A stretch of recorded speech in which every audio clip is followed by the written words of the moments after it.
Hello, beautiful people. Welcome to your astrological forecast for the upcoming week, which in fact is the week in between the two eclipses. We are well underway. The eclipse season is in the full swing. We just experienced the full moon lunar eclipse in Pisces, which represented the culmination of culminations, and despite the fact that the nodes are still in the sign of Aries and Libra, we already had this partial lunar eclipse in Pisces in conjunction with Neptune, which put moon behind itself, which means that the old identities, the old versions of ourselves, and the old realities that we've been experiencing until this point are ending.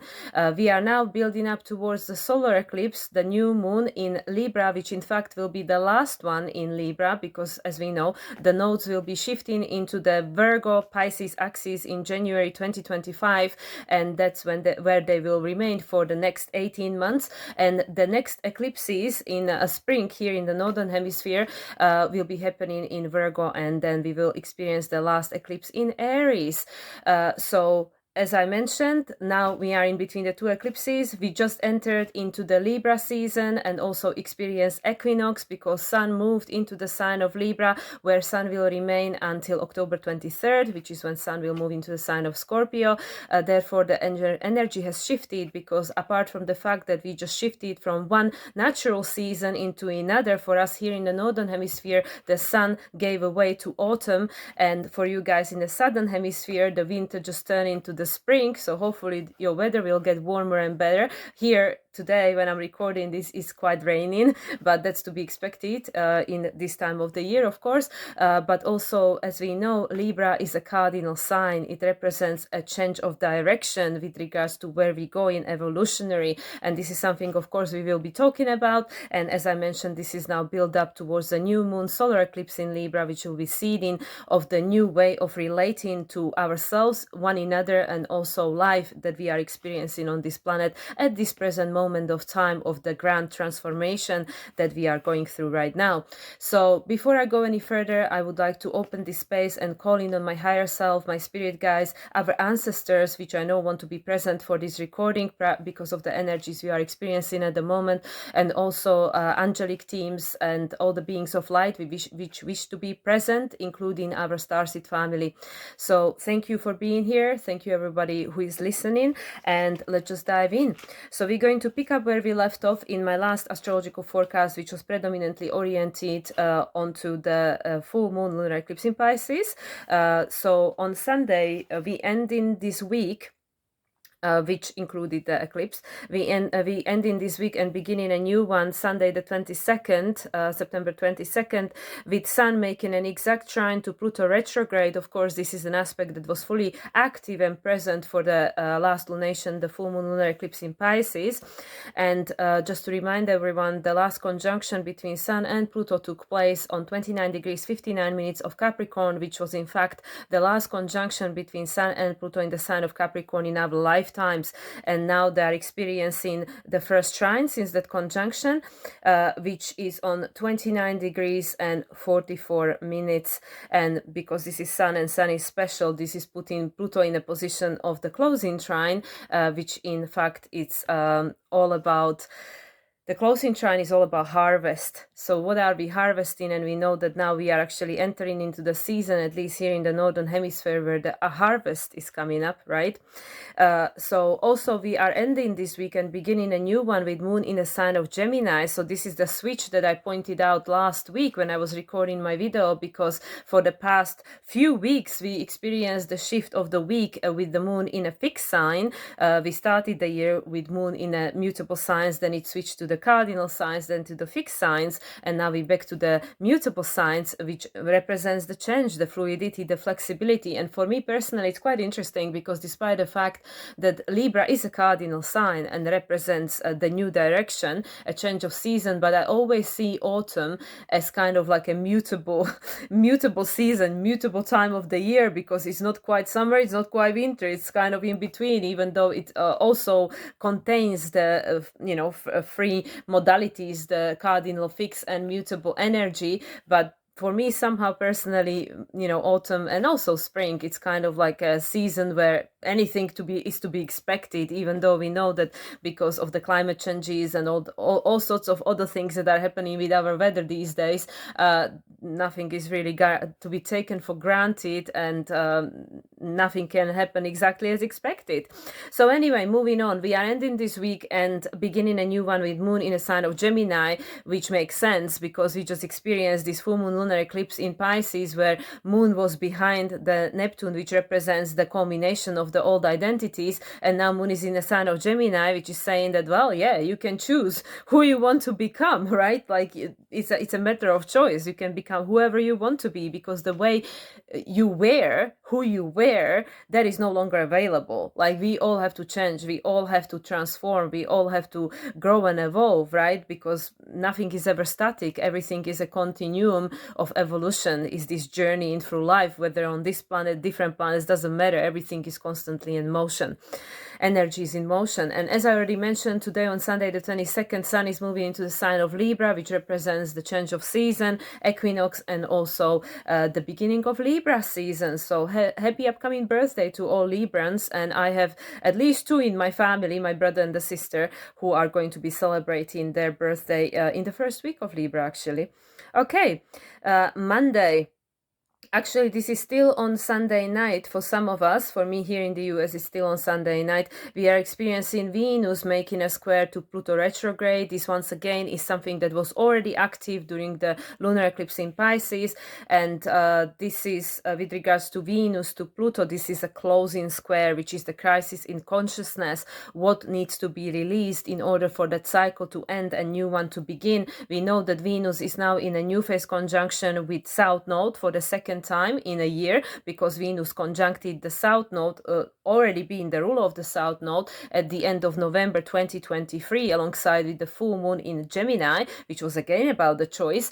And now Venus is in a new phase conjunction with the South Node still. Well, actually, Venus is moving into the sign of Scorpio on Monday.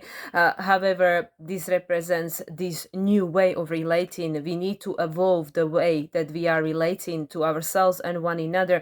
And Venus making a square to Pluto retrograde for the final time in the sign of Capricorn, still on a 29 degrees and 44 minutes. In fact, it's saying that the old way of relating to the life on planet Earth, to way of existing on planet Earth, has to change, because this is a crisis in consciousness, which is saying something has to change, because this cycle is ending and a new cycle is already here. So we need to create a shift in our consciousness.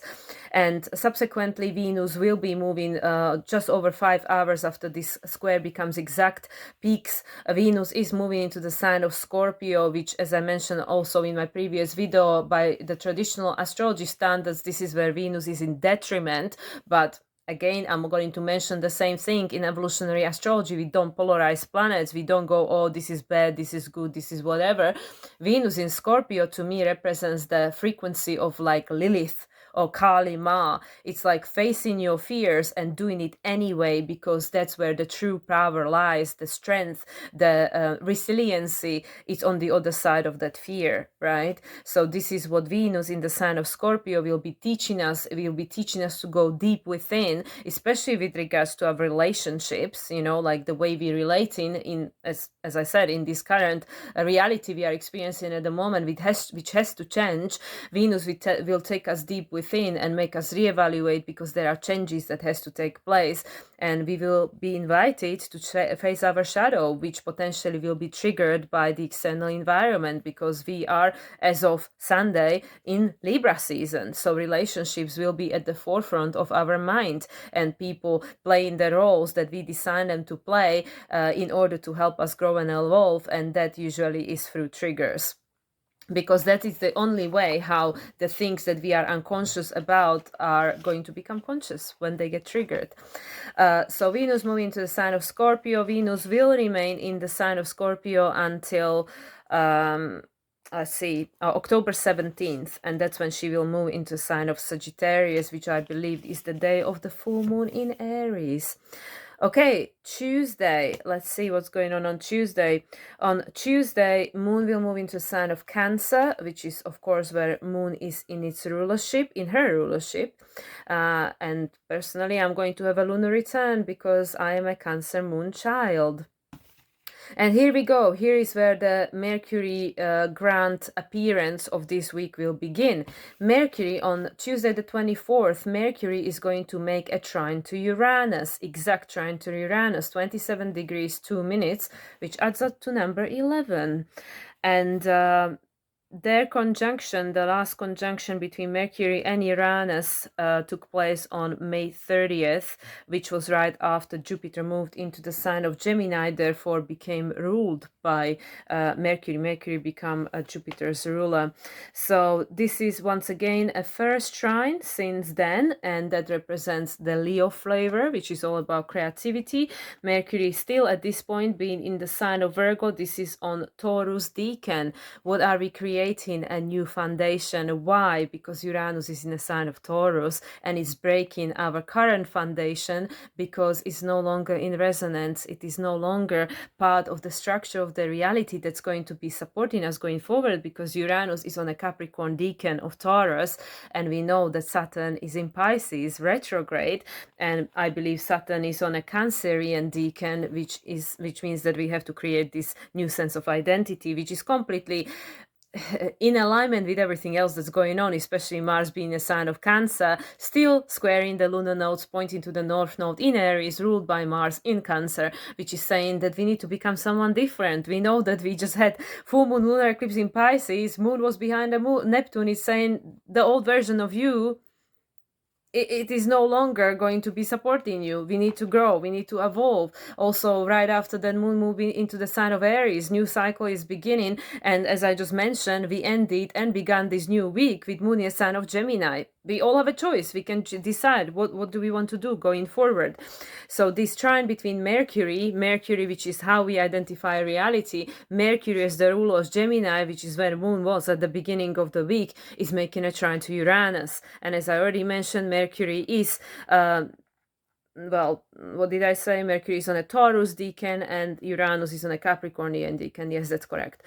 So we are creating a new foundation because the structure of the reality as we know it now, with the Saturn retrograde in Pisces, is not going to hold for very much longer.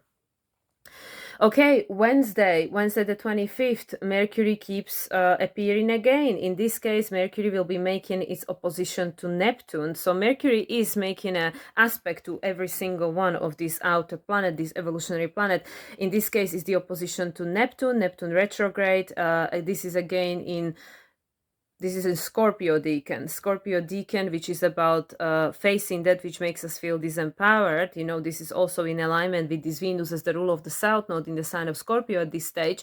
We need to face what makes us feel disempowered, face our shadows, and then through that process, we will become resilient, Taurus, as an opposition to Scorpio.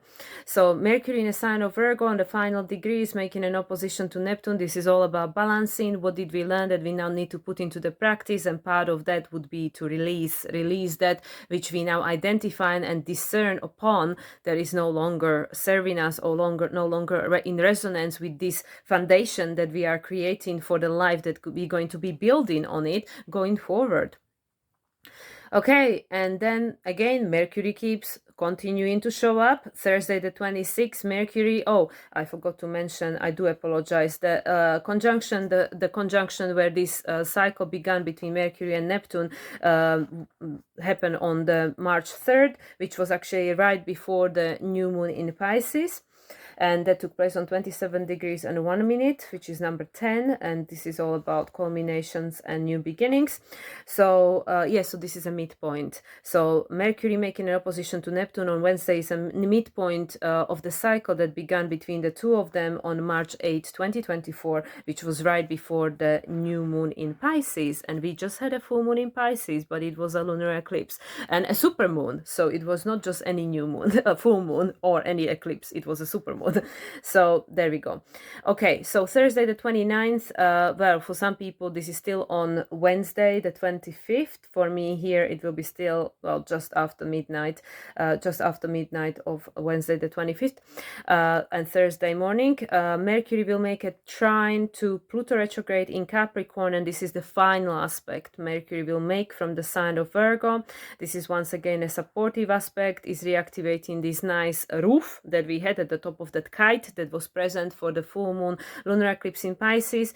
And Mercury conjuncted Pluto for the first time in the sign of Aquarius this year on February 5th, which was right before new moon in Aquarius, and that happened on 0 degrees and 30 minutes. Number 3 is connected to Jupiter, which is all about expansion. Also, number 3 represents the third house of the zodiac, which is the Gemini, which is the choice. So we can see how all these topics are literally coordinating us, are all aligning with the theme. We started the week with the moon in Gemini. The biggest actor, the biggest performer of this week is Mercury, the ruler of Gemini. Mercury being in Virgo in the final degrees, helping us to create the new foundation, right? And it's making aspects to all these evolutionary planets, outer planets, that are participating in helping us to evolve, right? Because ready or not, this is what's happening. So the conjunction took place in February. This is the first trine. Actually, no, this is a closing trine. This is the opposite trine, which is the harvest.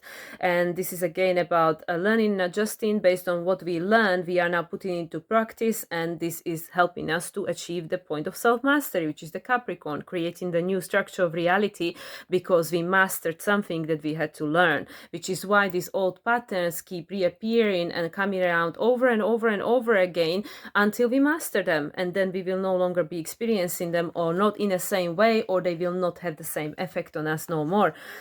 So yes, so once again, this is a reactivation of the top of the kite, the roof, that was present for the full moon lunar eclipse in Pisces, which means that everything that's going on is divinely orchestrated. Everything is going on exactly as it's meant to, because it's been destined to happen this way. It was agreed upon prior to our incarnation, individually and collectively. We agreed to this. That okay, yeah, there will be this 2024 year, and this is what's going to be happening for each of us individually, whatever we are experiencing and however this is showing up in our lives, and also for us collectively, because the foundation of the reality we are currently experiencing is becoming very shaky and is no longer going to be supporting us in the Aquarian age, which is why it has to be restructured. And this Mercury transit, first Sun transit through the sign of Virgo, which of course was illuminating everything that needs to be corrected, fixed, because Virgo, and then Mercury going over it again. And this is, as I mentioned a million times already, this is all under influence of this Mercury, Venus, and Mars. Between Venus and Mercury, Venus, Mars conjunction with Pluto in the sign of Aquarius for the first time this year. As I just mentioned, Mercury was the first one. It happened in February for February 5th. For Venus and Mars, it happened later on that same month. But all of these aspects now are happening under the influence of this new conjunction between Pluto and personal planets in the sign of Aquarius, which will be ongoing process of evolution for the next 20 years. So so Mercury making a trine to Pluto retrograde in Capricorn, 29 degrees 42 minutes, which is 11 and 6, which is the master number frequency, all about learning. Number 11, angelic frequency. Number 6, all about harmony and balance. Together they come up to, so that's 6 and 2, that is number 8, which is all about this year of strength, which we are experiencing at the moment. Subsequently, right after that, on Thursday the 26th, Mercury will move into the sign of Libra, where Mercury will remain until October 13th, and that's where Mercury will move into the sign of Scorpio. So Mercury will be in a sign of Scorpio for the full moon in Aries, which will not be an eclipse. It will be just a full moon. And also right after, Mercury makes trine to Pluto and moves into the sign of Libra, Moon will move into the sign of Leo, which is all about creation. It's all about authenticity. So with Mercury being in the sign of Libra, we are balancing, who are we Aries, the self-discovery, I am, here I am, I show up. And then this Libra, how do I want to show up in this world? And then the way I show up, the world will mirror it back to me, so I can learn about myself. This is the relational axis. Yeah, I am Aries, you are Libra, and you see me certain way. I project myself out there certain way, and then you mirror it back to me, and this is how I learn about who am I and what am I becoming, right? This is why the source fractured, right, and created all these aspects of itself, all of us, all our souls, and then the soul fractured itself and created all of us. So it just goes from the one to like myriad of pieces, because each of these pieces wants to learn about itself. It wants to go like, oh, let's just have an experience and create another me, so you can mirror to me who I am. It's just like, it sounds bonkers, but this is technically what's going on here. So moving into the sign of Leo will once again help us to now reconnect once again with, okay, what is your authentic expression now after this full moon lunar eclipse in Pisces, and week starting with the sign of Gemini, which is all about choice, and then Mercury, making all these aspects to all these evolutionary planets from the sign of Virgo, which is helping us to create new foundation and show us what needs to be balanced. And now Mercury moving into the sign of Libra, saying, oh yeah, okay, let's see where is the crisis, where is the extreme in our lives, and what do we need to do to neutralize this energy. And through all of that, we are learning about, okay, well, what is my authentic expression now after all these adjustments, right, Virgo? And then we're going to end the week with quite a few things actually, and my my ephemera is just closed, so let me get it open real quick on my phone. So yeah, Sunday we will have the Sun making a conjunction to South Node, the last an opposition to North Node. The last conjunction between Sun and North Node, as we remember, because I keep talking about it quite often, happened on 4/4 portal, which was right before the new moon solar eclipse in Aries, which, as I mentioned previously, was the reset point, right? Because it happened in a new phase conjunction with North Node because of this conjunction between Sun and North Node, which took place on 4/4 portal on 15 degrees 37 minutes of Aries, which is, again, we can see the number 6 and the number 37, number 10, beginnings and endings. There we go. 6 is the number of balance.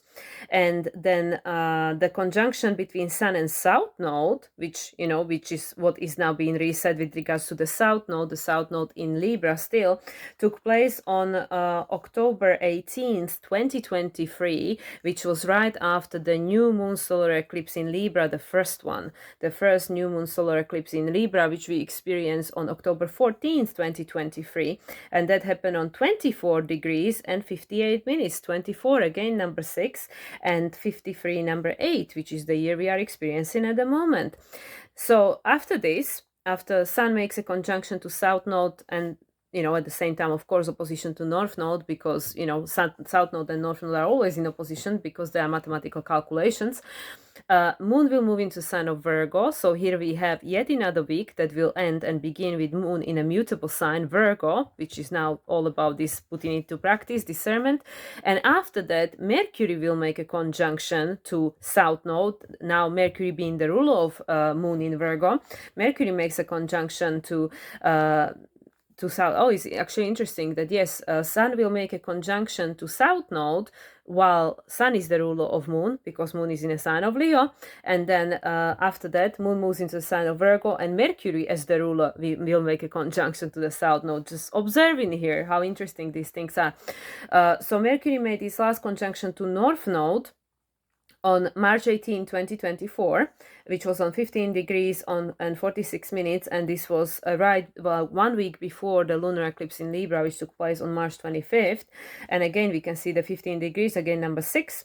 And Mercury made last conjunction to South Node a year ago on October 19th, which was also right after the new moon solar eclipse in Libra, the previous one, 24 degrees 53 minutes. So as you can see by the dates, actually last year Sun made a Sun made a conjunction to South Node. Day later, Mercury made a conjunction to South Node.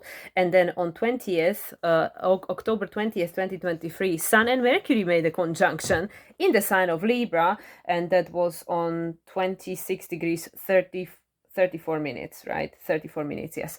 So isn't that interesting? Because this year the same is happening. Sun is making a conjunction to South Node.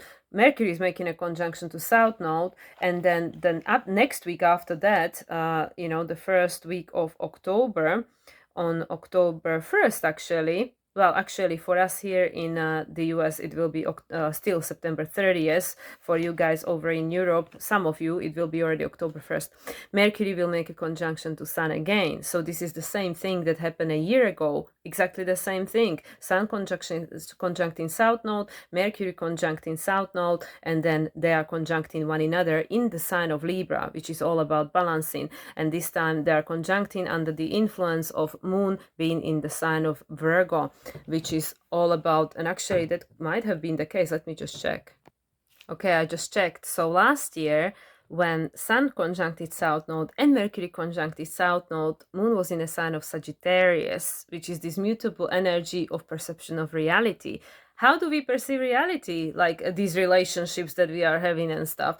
And then Sun and Mercury conjuncted in a sign of Libra on the 20th of October 2023 in the sign of Capricorn, which was this new direction. Okay, there is a new way. We have to redefine this way of, relating, having this experience on planet Earth. And this time, as I already mentioned, the conjunction is taking place under the influence of Moon. Let's see, under the influence of Moon in the sign of Virgo still. Yeah, Moon will still be in a sign of Virgo until Wednesday the 2nd. So yeah, so this is the adjustments we are making. We are going from Capricorn, which is the structure of reality, which we know that now it's not going to hold. And now we're going to make these adjustments, this balancing, this Libra, Mercury conjuncting Sun in the sign of Libra. And the most recent conjunction between the two of them happened in the sign of Leo, which is what are we creating? We are creating balance. How? By trial and error, learning and adjusting, because it's Virgo, nobody knows, right? We have to learn, we have to try, because between Virgo and Aries as the new beginning, the first sign of the zodiac, there is an inconjunction, there is a blind spot. It means that no, you have to go through life, you have to experience it, you have to make your mistakes, you have to learn, right? There is a blind spot, you have to learn to trust yourself, right?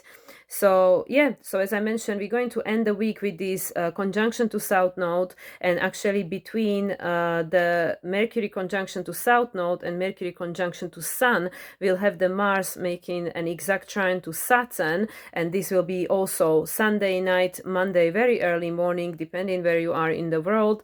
And this will activate the point of, this will be a build-up on the conjunction that took place between Mars and Saturn right after the new moon solar eclipse in Aries, which took place on April 8th, and the conjunction between the two of them happened 2 days later on April the 10th.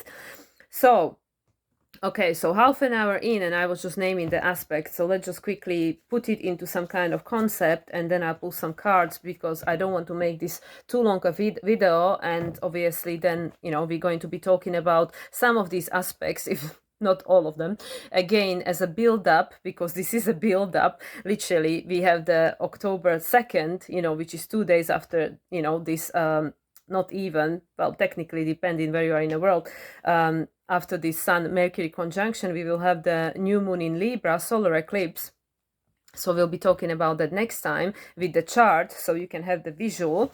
But yeah, as we can see with all these, all these aspects that are taking place, the main players are Mercury and this South Node in Libra, South Node in Libra, because also this eclipse will be happening in conjunction with the South Node, right? It will be happening in a new phase conjunction. Yes, new phase conjunction. So there is a new direction that's taking place, which is different from last year, because until April 4th, when Sun conjuncted the North Node, everything was happening in a closing phase. So cycles are ending, cycles are closing. We even just now, we had the lunar eclipse in Pisces indicating culmination of the old stories, the old identities, the old everything, because it was squared by Jupiter, right? Jupiter, Mars was also squaring the nodes, Jupiter was squaring the eclipse, right? Mercury squaring the Jupiter, well, actually just did now at the end of this week, exact.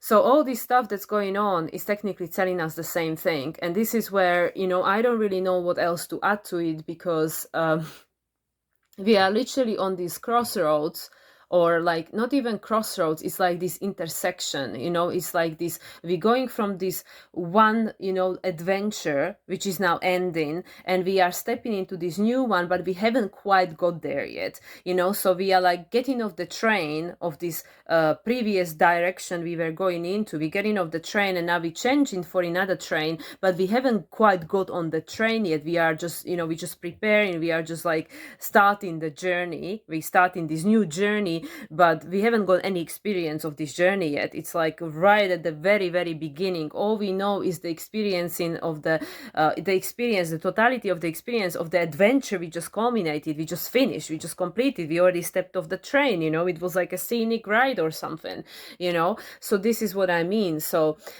all we know is what's ending, right? Which comes with whole bag of emotions, which I'm sure that has been activated by this lunar eclipse in Pisces, because it's a lot of water, it's a lot of flooding. Actually, conversationally, there has been a lot of floodings. There has been a lot of condition floodings. There have been floodings in many countries in the world, including my own, my birth country, Slovakia, where my family is. There's been enormous amount of floods. Because there is all this stuff that is coming up to the surface. Even for me personally in my life, when I start spilling water, when I'm pouring myself a glass of water or a tea or whatever, or I start knocking the glasses of water, I know that I have a lot of suppressed emotions, that there are emotions that needs to come out, right? So this is what I feel with regards to human experiencing at the moment. There are all these floods because there are so many emotions that want to come out. It's also to do with this Venus in Scorpio, which is like, Scorpio is a water sign. Like how deep we need to dig to get all these emotions out. We need to get them out, because then from Scorpio we go to Pisces with regards to the element. After Scorpio is Pisces element, as a water element, the next sign of the water element, which says that there is this release that needs to take place. We need to excavate all these emotions. They have to come bubble up to the surface. We need to see that stuff that has been hiding in a shadow, making us feel afraid and disempowered and stuck and all the rest of it. And we need to let it go.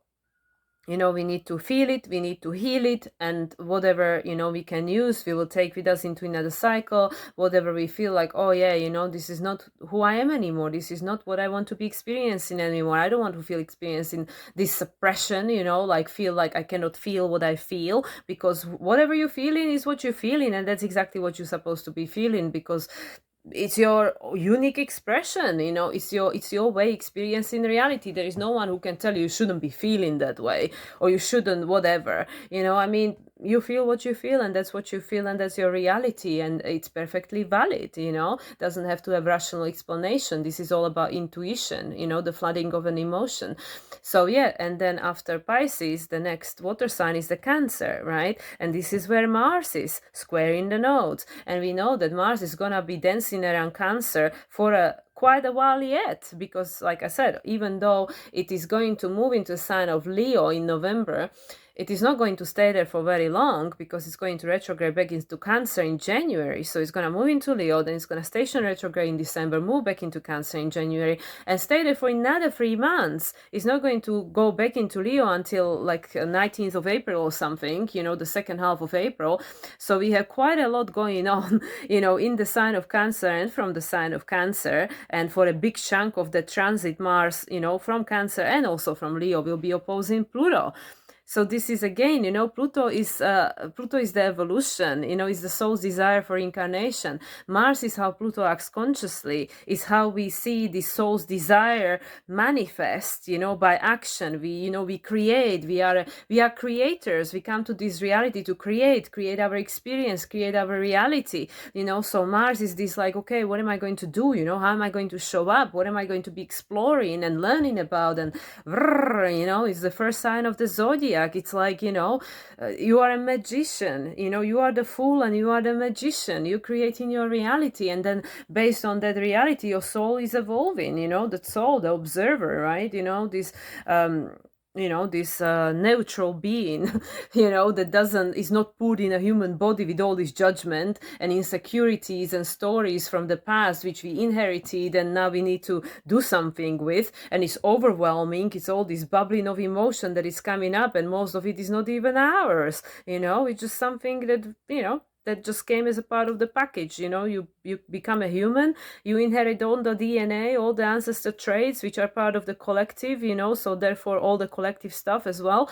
And that's it, so it's like, we need to have a compassion, right? Compassion for ourselves, and grace and forgiveness for ourselves and others, because even these other people, they also got the same, the bag of goods from everything that was before and came before, and all the rest of it. It's not like the same stuff, but they also got their the bag of like, I don't know what you call it, but when you get I know in some competition and stuff, you get this bag, like a winning prize, and it's like, well, like it's a cut in a bag. I don't know what you call it, there is a name for it, and you don't know what's gonna be there. It's gonna be some stuff you like and some stuff you like less, so it's like that. You come into the human life, you inherit some great traits, like you might be born into the family that is very gifted artistically, or very, everybody's gifted, just we have to find out what is your gift, right? What is your gift to the humanity? What is your offering? But you know what I mean? Sometimes you inherit all these amazing traits, but there could be also, like, at the same time, with all these gifts, all these artistic qualities, there could be a tendency for drug abuse, for example, alcoholism, or whatever, so you know what I mean, like it comes as a bag of goods, it's not just bad and it's not just good, it's all of it. So with all these Pisces eclipse we just experienced, all this stuff is flooding to the surface, and now Venus as the ruler of the south node, as the ruler of Sun, because Sun is now in the sign of Libra, and also Mercury is just moving into the sign of Libra this week. Venus is rolling all of that, and Venus is in Scorpio. Venus is one step ahead, one sign ahead. She's leading the pack, and she's like saying like, oh yeah, dig deep, and let's see what's hiding there, because we need to see what's caused this imbalance, right? What caused this disharmony, this disharmony, because it's the polarity, right? So yeah, and then we trying to find a way to balance it, like, okay, well, what can I do, what can I do to bring it a little bit closer to the center? And this is the hero's journey. This is what we're here for, right?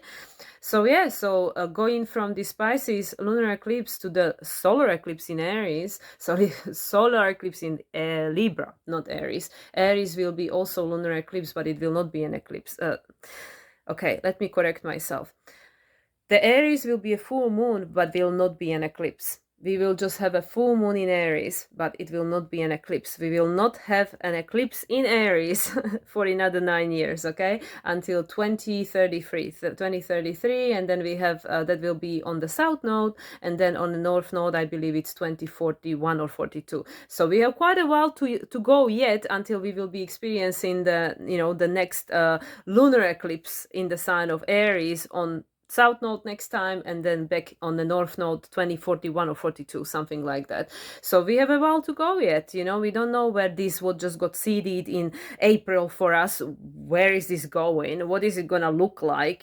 Because we need to create it. We need to create it, like, and it's going to mean different things to different people, because Mercury is mutable. Mercury keeps moving from sign to sign. It rules 2 mutable signs, Gemini and Virgo, and Jupiter as the storyteller is in the sign of Gemini, right? And currently still in the sign of Gemini direct on Aquarian decan. This is the Aquarian quality, this individuation, authenticity, it is not going to be the same thing for different people. So we have all this, you know, half a decade or 2 decades to go until, you know, we realize, okay, what does this mean to me? You know, Aries, I am. What does this mean to me? You know, what is my story? It's up to you, you know, it's up to you. But at the moment, all we see is, you know, the totality of what was, what made me who I am now, the amalgamation and composite of everything and everyone that came before me, you know, all my past lives, all the ancestors, and all that impacted those ancestors, and my past life version during the time where all these versions of myself and ancestors existed, coexisted with other folks that created the human collective consciousness of the time. So that's me now. That's you now. You know, the composite, the amalgamation of all of this stuff, that is the Pisces. You know, that is the Neptune in Pisces, that is the Saturn in Pisces, that is the 29 degrees of Pluto, you know, and all this stuff that we got going on. Again, this trine between Pluto and Sun, 29 degrees, again 29 degrees. The last full moon in Capricorn, 29 degrees, right? So we have all these culminations that are telling us like, oh yeah, you know, you know who you were. You know who you were. You don't know where you're going, because you're creating it, and you have the choice, and you have the opportunity to balance, you know, just like each child born to the parents brings the tools to take that bloodline into the next level, you know, to correct certain things that now became outdated, dysfunctional, toxic, whatever. That child holds the tools within itself, you know. Each child that is born to this woman and the man, whether or whoever, you know, whether these people are present or not, but the child brings the tools because it's the next generation. It's Pluto in the next generation. It brings the tool that help to, you know, to how you say, update and take to the next level the evolution of that DNA, of that bloodline, right? And with that, the collective, because all these individuals create collective. So this is like where everything is part of everything. Nothing is happening in isolation. My evolution is not just mine. It is not just impacting me. It's impacting everyone around me, my family and everybody I come into contact with, and even people I don't come into contact with, because of the energy that, you know, my being on this planet, my light is generating and me being manifesting generator is generating into the cosmos. And it's the same for you. It's the same for everyone. You know, just you being, just you taking breath every day, you know, that I am, you know, it's contributing towards the evolution of human collective consciousness. In which way, that's up to you, you know, that's up to you, that's up to everyone. So with this Libra season, whilst Venus is in a sign of Scorpio, she's bringing up all this stuff, all these emotions. So even though Libra is kind of like, you know, masculine sign and like an air sign, and people, oh yeah, Libra is all about relationship, right? Oh, this Libra season, very likely to be very emotional. Very emotional, especially with this Venus being a sign of Scorpio, you know. So, but you know, at the end of this Scorpio Venus transit, Venus in Scorpio transit, Venus is going to make a sextile to Pluto. So it's like, it's all good, you know, it all has a purpose, you know, and this will be obviously the closing sextile, which will be the preparation for their conjunction, which we will experience once more this year. And that closing sextile, which is the waning crescent with regards to moon phases, it is all about Aquarius. It is all about going beyond. So in order for us, just as we know, in order for us to become a Capricorn, we have to go through Sagittarius, you know, like we have to decide what is your truth that you want to have manifested, right? There is no what. And also in order to get to Aquarius, you have to go through Capricorn. We need to take responsibility, right? All these things are build on the top of one another. So in order for us, you know, with this Venus being the rule of the South Node, Sun, Mercury, and everybody else that will go into Libra soon, you know, this Venus is now going through this dark night of the soul, you know, this Scorpio, right? But this is the opportunity for building up strength and resiliency and trust in oneself, right? Because Scorpio supports Cancer and Pisces. It shows you, you know, who you were. And it shows you the mirror of is this who you want to be? And it shows you which aspects of yourself now lost meaning, and which aspects of yourself are going to be supporting you in this new era that we are co-creating and already already coexist with this old that is, on its last way out, right?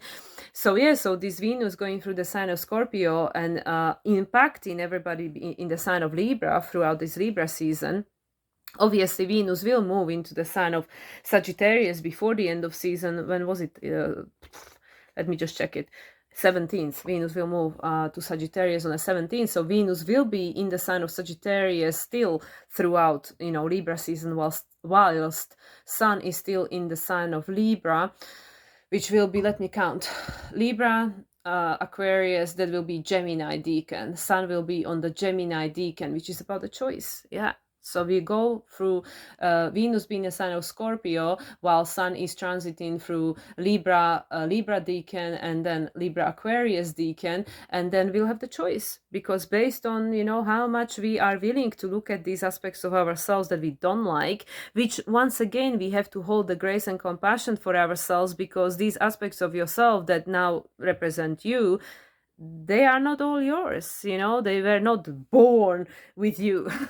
They were passed on, some of them are yours, but most of them are not, so this is what I mean. We work with what we were being given, and we try to make the lemonade from these lemons, and it wasn't all lemons, some of them was some good stuff, so it is just it is literally just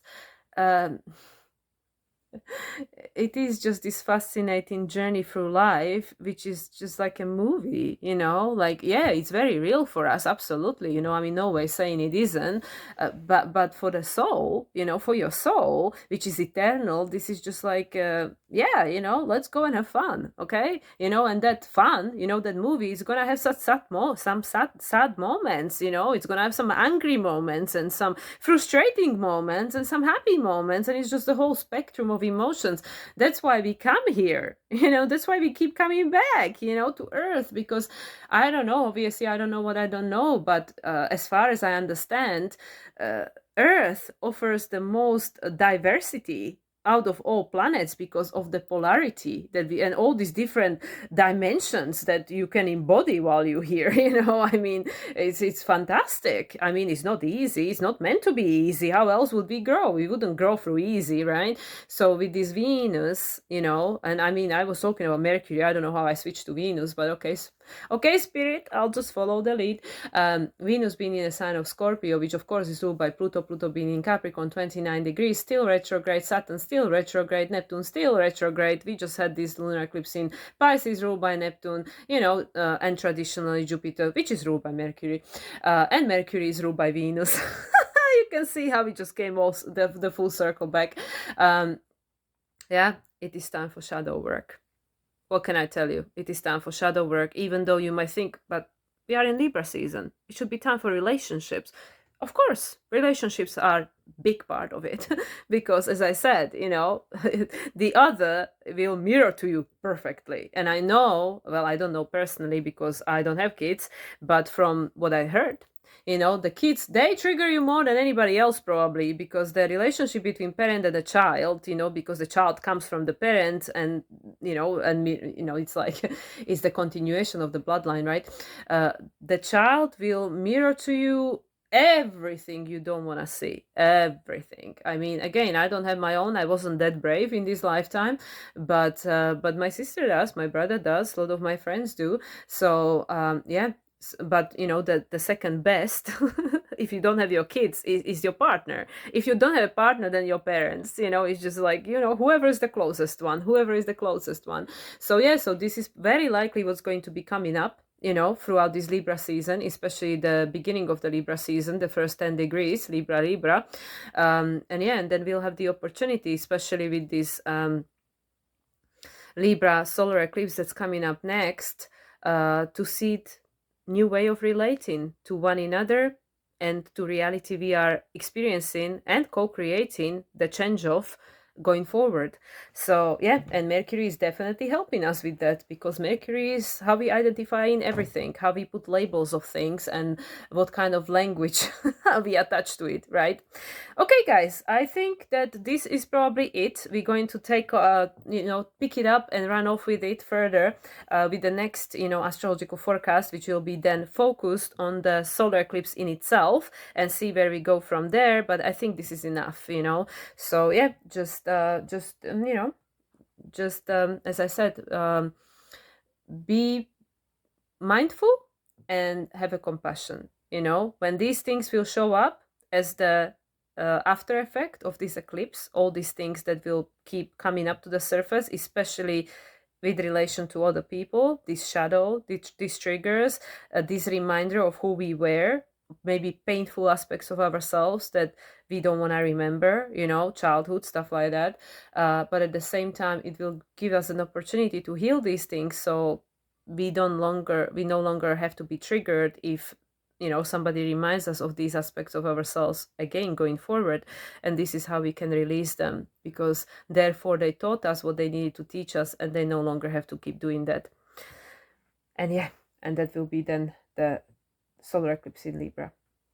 Okay, let's start with the angels and ancestors, because I wasn't even going to use this deck. I had my 2 other decks ready, but the angels and ancestors wants to speak. So let's see what the angels and ancestors wants to tell us, especially as we were just talking about all this stuff that are not things are not even yours, whether it's the things you're dealing with or your emotions or certain characteristics. So anyway, so let's see what these angels and ancestors wants to support us with at this time. Thank you, Spirit. Okay, angels and ancestors. Okay, we have 2 messages. Oh yeah, this one we've seen before. So we have the knight. Be brave and honest. Yes, look, and he has a tear. This is the one thing about this knight. You can't really see it very well on that, but he's got a tear running down his cheek. Be brave and courageous to show up, also with the sword, like an ace of sword, the clarity of thought, the willingness to think differently, which is the Mercury, the willingness to identify the choice, to identify reality differently, to think in a different way. We have this topic, this is an ongoing topic, for the entire year, especially because, that Mercury is first retrograde in these fire signs, and this masculine sign was it, we had the Aries, Libra, now Aries, Leo, now we have the Libra. And I believe the next conjunction between Sun and also Gemini. Yeah, Aries, Gemini, Leo. Now we have Libra, and I believe the next conjunction between Sun and Mercury is in Sagittarius. So yeah, here we go. It's time to be honest with yourself, and this also gives you an opportunity to perhaps start thinking in a different way and perceive reality differently. Look at this beautiful rose, which is red, which represents base chakra. He's in white, which is this purity. And yeah, the sword, which represents the thoughts. And then there's these flowers. I thought for a moment that it was like Nutella shell, but it isn't. But yeah, so be brave and honest. And then we have the protection guardian. Drop your shields. Okay. And then at the bottom we have the great teacher, the Christ consciousness. And here we have the flower of life. That's been coming up quite a bit. The great teacher. Learn from spiritual experiences. Yep. So let's be honest with ourselves and try to perceive reality differently, and also show our vulnerability, because it's the the way we were being brought up is like very encouragement of the left side of the brain, the logical, the logical way of thinking, all these degrees and accolades and all that. But actually the emotions, the Venus is in Scorpio, the emotions. And then the protection, drop your shields. We're going to read about this one, what this angel wants to tell us, and yeah, learn from the spiritual experience. Okay. I'm going to read about the protection guardian, because I am not fully sure how to interpret the message, but the other 2 are quite clear to me. Okay, protection guardian.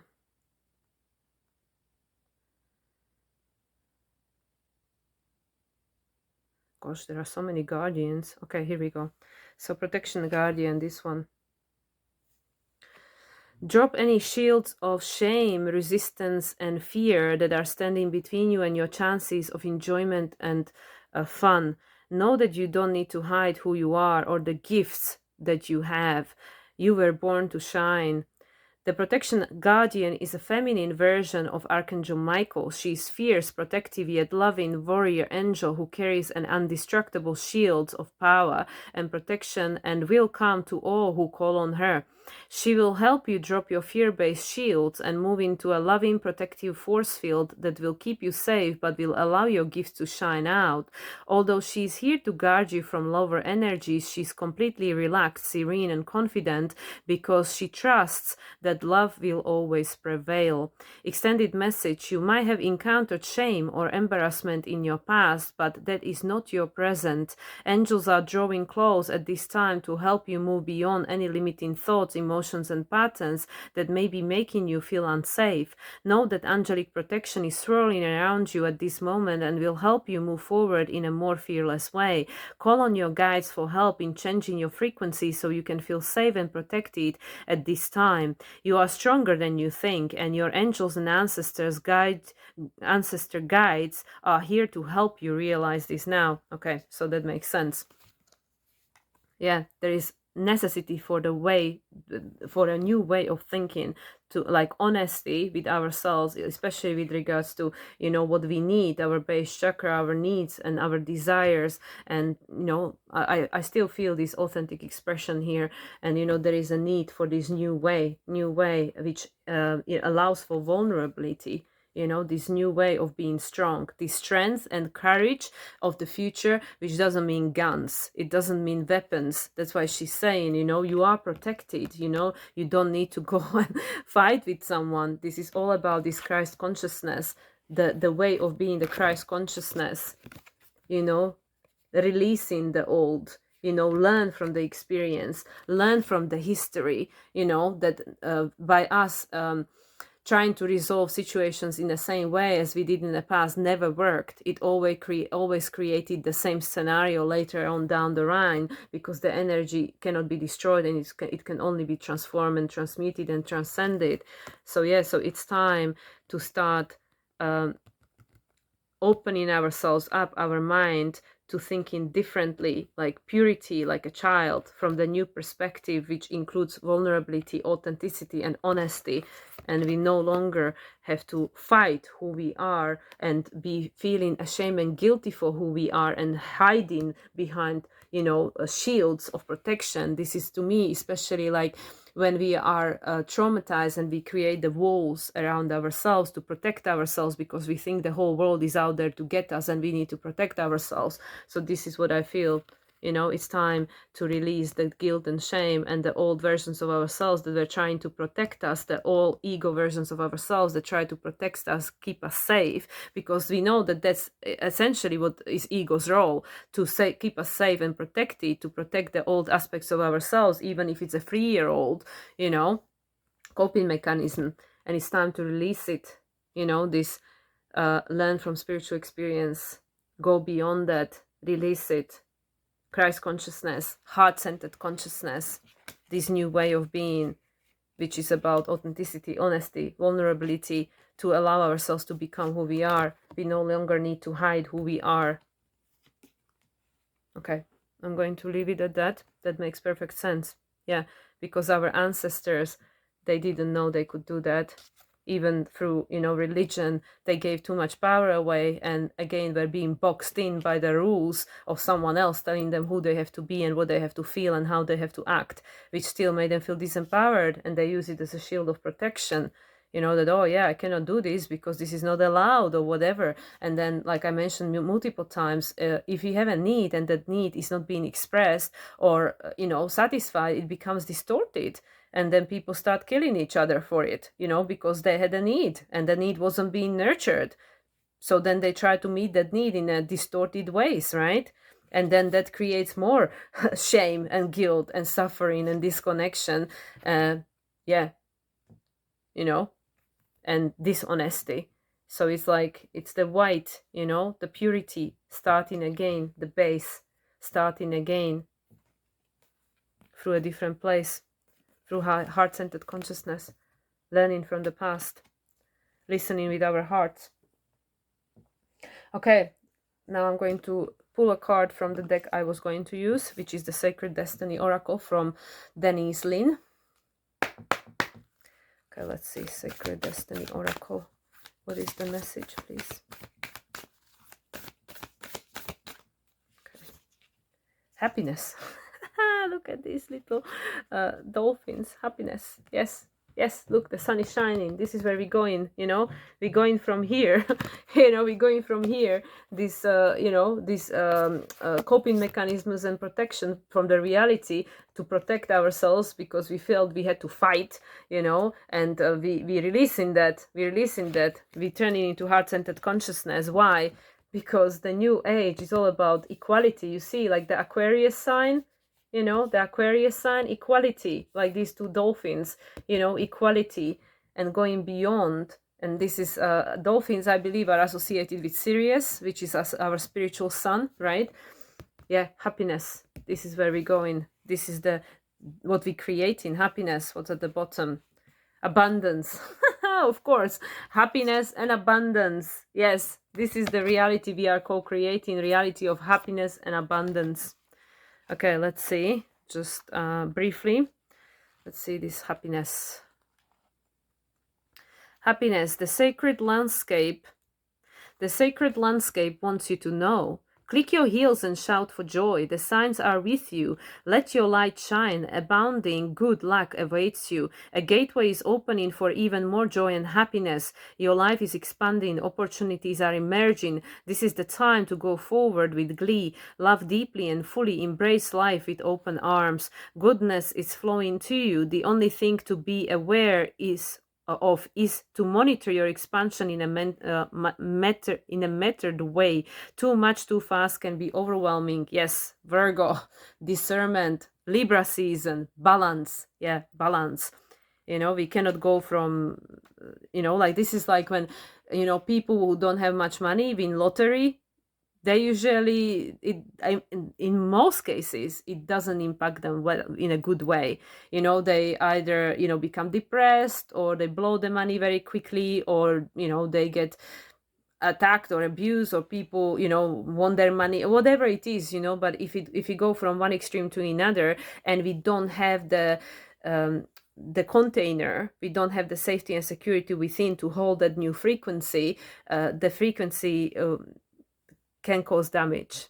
You know, this is also when they say, like with, you know, like with the sudden awakenings, it can be very hard for the nervous system. So that's the thing. This is where we head in. You know, this is where we head in, but it's a step-by-step process. We cannot go from 0 to, you know, 180, or from A to Z.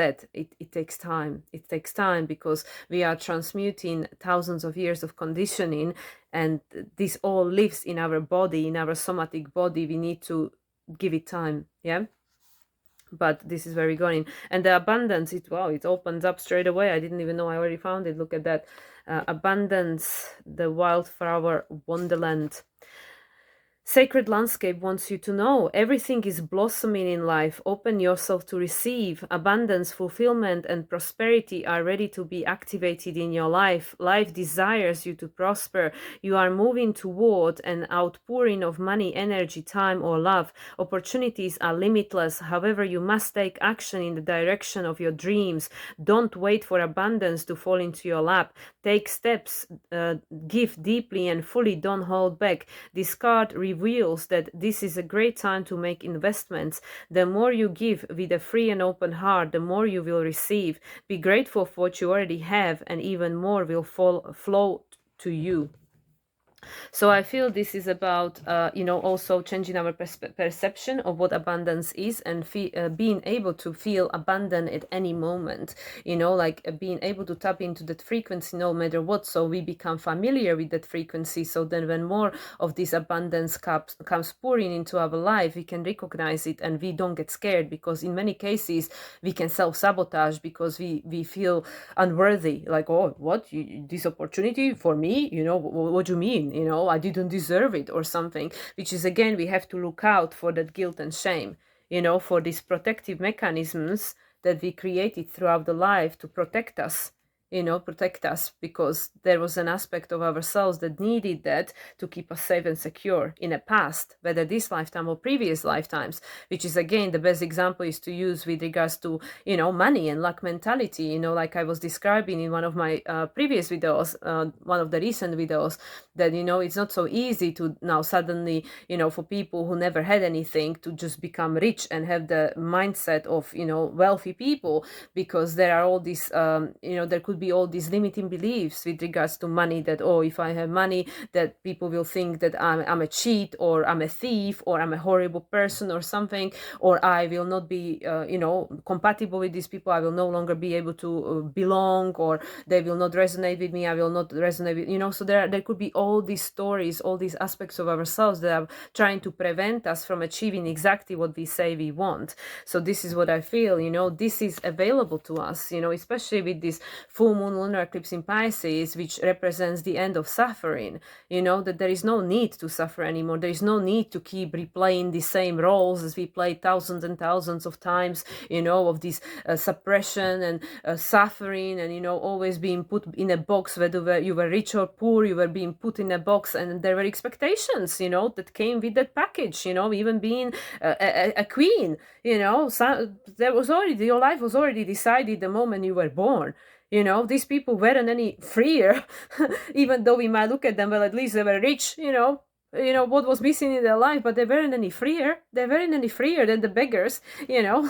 So that's what I mean, you know, like there is no need to keep recreating the same stories, the same realities, the same incarnations. We just had this lunar eclipse, full moon lunar eclipse in Pisces. Moon was behind Neptune. That's a closing phase. These identities are ending, are dissolving. You know, we understand the meaning. You know, we don't have to keep replaying these roles, you know, over and over and over again, just as we see in our families, you know, when we catch ourselves and go, oh my God, I'm becoming like my mother or like my father, or I'm struggling with the same thing. This is no longer necessary. You know, like this moon just showed us that, oh, this is ending. It's ending. It's no longer in alignment with the Aquarian age. And this is what is going to replace it. But there is a way of getting there. It's not going to be here tomorrow, because we need to align to that frequency. We need to adjust to that frequency. It's all these aspects that I was naming that Mercury is making, you know, the trines. What was it? The trine to Pluto, Uranus, and opposition to Neptune. Yes, exactly. You know, the opposition to Neptune, the balancing of the past with what we say we want, you know, this path towards self-mastery, this new experiencing, the new adjusting, you know, the new way of living, you know, the new way of being of service to this planet and to each other. That there is an adjustment period that we are going, like I said, you know, the previous train ride has ended, it's finished. And now we're preparing for the new one. We're just getting on the train, but we don't know what it will entail, you know, what experience we will have, what landscape we'll be observing, you know, will it be good weather? Well, not always, you know. For sure there'll be some rain sometime, you know. This is like it's the whole bag. It's the whole bag. Nobody comes here and just have a smooth ride through life, all life, you know. I mean, it is again, it's a perception of reality. For some people that might feel that way because they have the ability to shift their perception, whatever they experience, into, you know, to be able to transmute the emotions very quickly, not feel the emotions, but because the emotions will eventually come up one way or another, like a volcano, right? That's why, like the suppressed emotion, watch out if you spill in water, right? Like emotions are bubbling to the surface, because this is where we get in, but we need to get there safely. We need to get there safely. So we need to see what's hiding in the shadows, which is what Venus in Scorpio will be helping us to learn in this Libra season, right? Okay, and let's just quickly pull from one of my most favorite, Oracle of Delphi. Even though this is a big ass deck and heavy, I carry it like a puppy with me everywhere I go, because it's like, I love this deck. Okay, so let's see what the Oracle of Delphi wants to say in connection with, you know, the cards we already pulled from the ancestors and the destiny. Yes, because this is our destiny. This is why we came. You know, this is why we came. This is what the Age of Aquarius is offering. But we need to feel worthy of receiving. We need to shift our perception of reality. We need to perceive life in a different way. Heart consciousness, this peace, harmony, balance, and drop this armor that we build around ourselves, these narcissistic tendencies that the whole world is out there to get me, So anyway, let's see what Oracle of Delphi has to add. Okay, Oracle of Delphi, what is your message, please, with regards to this eclipse season and the transition from the lunar eclipse to the solar eclipse in Libra, please? Thank you.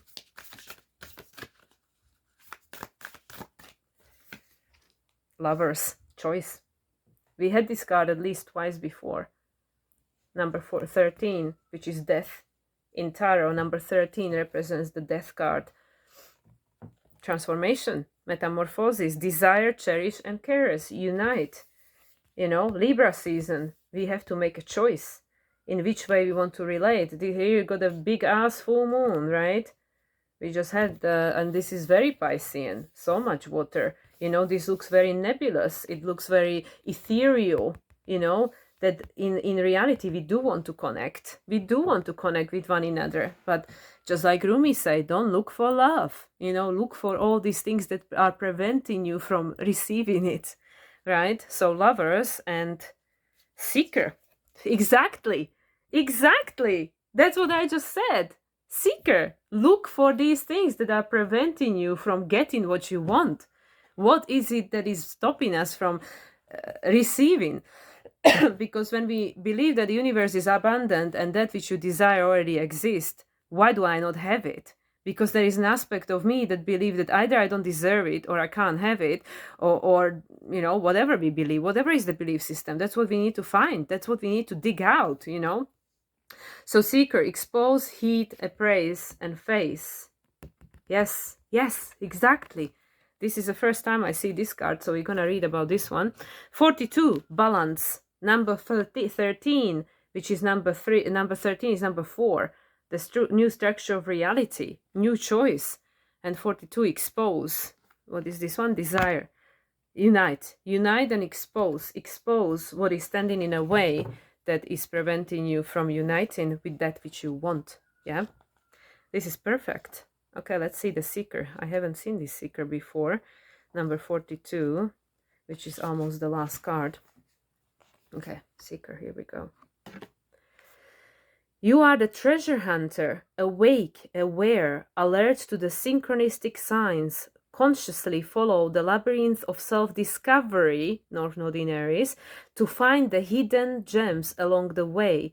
Pandora warns you to tread carefully and consider the potential consequences of your action before you make your next move. Once the door is open, there is no turning back. Ask yourself, am I playing with fire? Softly does it. Act upon your curiosity in a watchful and considered manner. Use careful judgment to ensure a well-considered response. In other words, think and sense consciously before you speak and act. Every action has a reaction. Proceed with caution. Open your psychic senses to intuit all possible scenarios before making a thoughtful choice. Lovers, choice. Be mindful of your real intentions and reasons before you give free rein to your curiosity. Temptation and senseless snooping might generate havoc and trigger a series of unwelcome events. Everything is interconnected like a game of dominoes. Once one domino falls, it starts a chain reaction. Unleashing chaos to initiate a reaction for no good reason only creates disharmony. Some things are better left unsaid and untouched. Karma is a natural law of cause and effect. It is impartial and very tangible. Be reassured, the natural order of things will be sorted out by the karmic flow. Okay, I need to stop because Spirit is giving me a message. So it is not your job to go and punish someone. It is not your job to go and fix the world, you know, because all of these things create karma. If we add too much of the same energy, then we'll have to balance it. It creates, you know, the need for balance. So this is where, you know, we are always needing to have to discern and use our intuition to decide, is this my battle to fight? You know, because sometimes it is, sometimes it isn't. I'm not saying just, just allow for crap to happen to you or something, you know, boundaries. We need to understand boundaries. And this is the self-mastery. We need to understand the difference between when it's my place to do something and when is my place to, you know, go within and interact with this energy, not in a physical way, you know, like not to cause harm, not to cause more harm, not to create more karma, right? So that's what I mean, you know, like even as I mentioned previously, like who are we to judge somebody else's path? You know, who are we to judge to things that I need to go and save that person? You know, in many cases that backlashes, you know, like when we try to give too much on or be the savior in a situation, many cases, most of the time it will backfire on us. It will backfire on us, that then we will feel hurt because I did all this for you. How could you have done that to me? Or something, you know, feeling loss, betrayal, right? The Scorpio, you know, the Scorpio effect and stuff. So that's what I mean.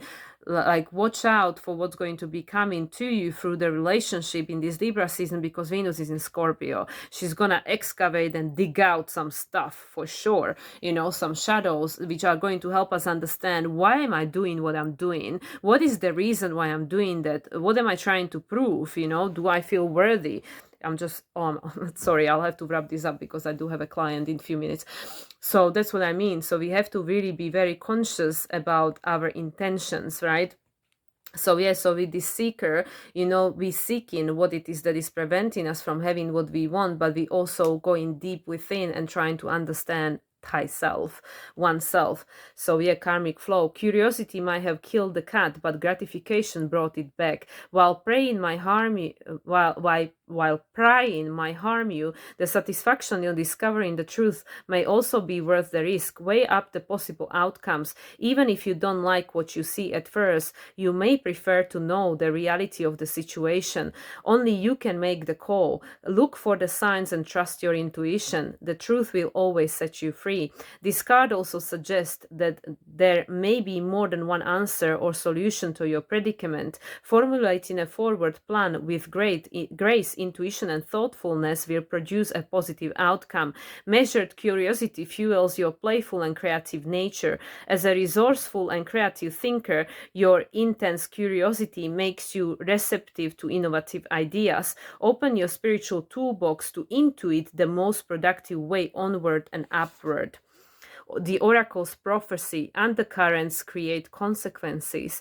Chakra, solar plexus, governs personal freedom and choice. Talisman, Pandora's box of repercussion, is a reminder of the virtue of willpower, thoughtful consideration, and patience. Faith in action step: uncover the truth. Do your due diligence. Face up to the part you played in the situation and the subsequent results. Alignment activation: go within to understand your curiosity and to decipher your real intention. Affirm: I trust that I will make the right choice moving forward. I understand that my actions create outcomes. Artist insights: truth coming to light. Karmic cycles: consequences of actions. I mean, this just says it all, you know. The ghosts of the past are starting to be real. You will find what you seek, you know. You have to just make the choice and be willing to see all of it, you know. What is it? This honesty, you know. We might sometimes say that we want the truth, but we don't always like it. So, you know, so this is the thing. It's all coming out. The ghosts of the past are coming out because we need to make a choice and we need to see what it is that is preventing us from having what we say we want. Okay, let's just quickly close with the major arcana because I do have to go. Okay, major arcana, the overarching energies. To close this reading, please, Spirit.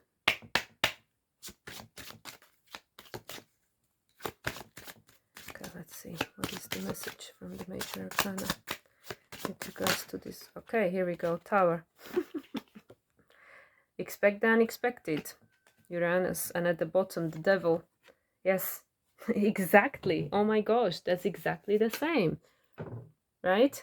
Devil, because of the choices we had made, and now we have the opportunity to balance the karma. This is number 15, which is the 6, just like the Lover's card in, in a major arcana is the number 6.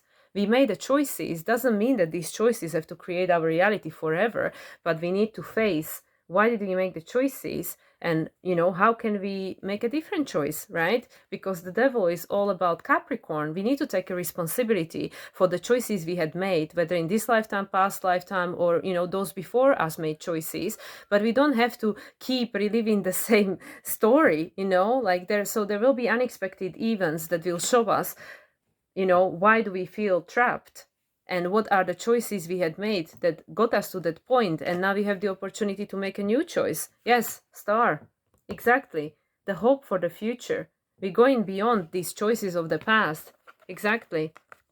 We're going beyond the choices of the past, but we need to be willing to face all of them, to face the underbelly of the humanity, the shadows of the humanity, the Pandora box, Like when you say you want the truth, when you say you want the change, we need to be ready to take the consequences, because when we want to co-create the reality that is 5D, which is predominantly governed by light, we need to expect that the shadow is going to come out, the dark is going to come out, because if you want the light, then the shadow is like, okay, what you going to do with me now, like we all coexist together. So that's what I mean. We might think that we say we know what we want, but now that is here, it's coming, the change is here, it's coming. We say we don't like this world, we don't like the way this world is, but in order to get from here to the world that we want to that we say we want, we need to go through the process of getting there, which involves all of this, it involves all of